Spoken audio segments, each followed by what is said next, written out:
The CX Racing kit has now been on my car for 3 months.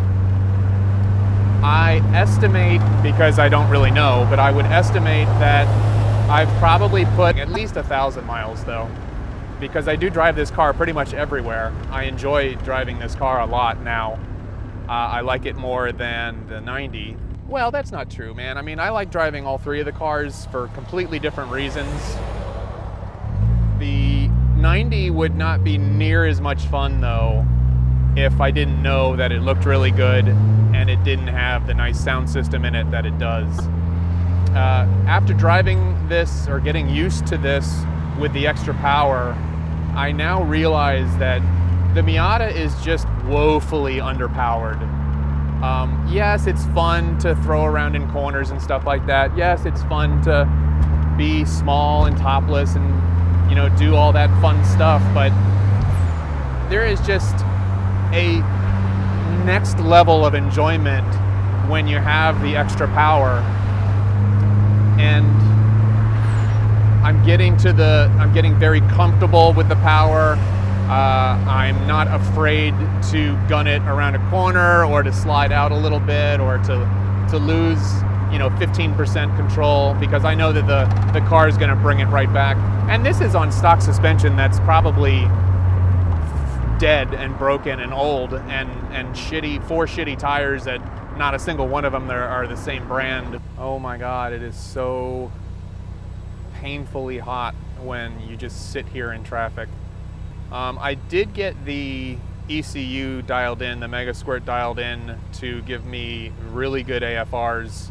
So after it warms up at idle, I'm sitting right at like 14.6, 14.7. It bounces around a little bit, but that's all good. Regular cruising throttle, I generally settle in right around 14.7, which is nice. That means it's a really healthy running motor at cruising speeds. And then obviously when you're on the gas, it certainly goes more rich. When I'm off the gas, it bounces down into the super lean.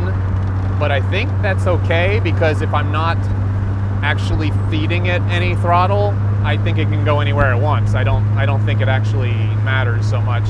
I think over the last 4 to 6 weeks, I haven't done any data collecting. I haven't made any adjustments on the AFR tables, so it's just been running good.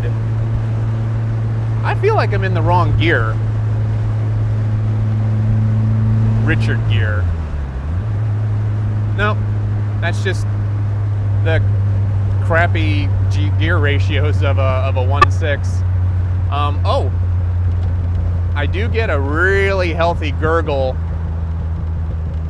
I'm not sure if the microphone's picking that up, but I get a really healthy gurgle when I'm off the gas in 4th and 5th gear, which is kind of cool. No pops, and I believe that has a lot to do with the fact that I left my cat on, or I left a cat on. My exhaust still ends underneath the car, right behind the axle or in front of the axle. I'm not really sure which, but I do not have an axle back muffler or exhaust of any kind on there, which sucks a little bit because it does spit out a good amount of carbon. So after a week or two of driving, my back bumper area starts to get a little dark and ugly. But you know, I deal with it. It wipes right off.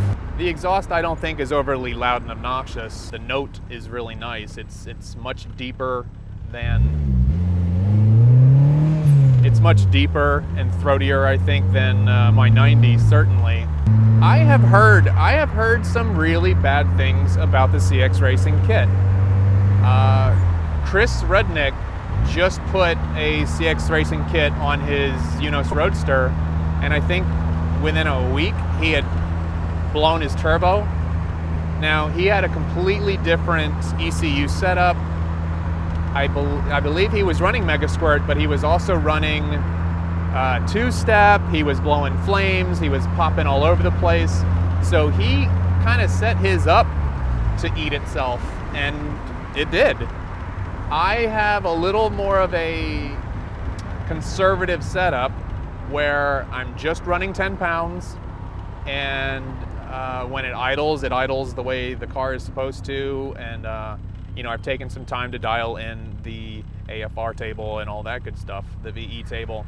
So, you know, I think if you don't go crazy with what is a very cheap setup, then again, I haven't done any track days, I haven't done any wild hooning in this. I just basically drive it and hit boost all over the city streets, but it seems to be fine. It does eat a little bit of oil. I'm not sure where it's eating it, but you know, it's eating oil, which is fine. I probably need an oil catch can, and I may put that in the near future, we'll see. It hasn't left me stranded anywhere. And yeah, so I would definitely say, if you're looking for a 1.6 turbo on a budget, the CX Racing kit seems to work really well. Now, this has only been 3 months, and it's only been 1,000, 1,200 miles, something like that. So I'm sure that I might come back in another 3 months and another 6 months or whatever, and maybe do another update video on how things are running and what's been going on. But for the most part, I'm perfectly happy with this setup.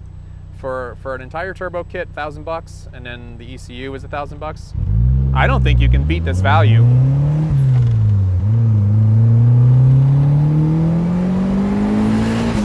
Woo! Feels good to me. So that's it, guys. Thanks very much for watching this video. Thanks for supporting all of my videos. The channel has now just recently passed 250,000 views. That's great, thank you so much. And I'm gonna try to do more videos. I know I've been slacking lately, but you know, follow my Instagram at GoodEggMiata, and maybe check out my other channel, Models and Movies. I just posted the 9th episode with Nicole, and you probably know Nicole from the car washing video. That's been very popular. So maybe I'll do another one of those or something one day. Anyway, so thanks again for watching, and I will see you at the next one. Bye.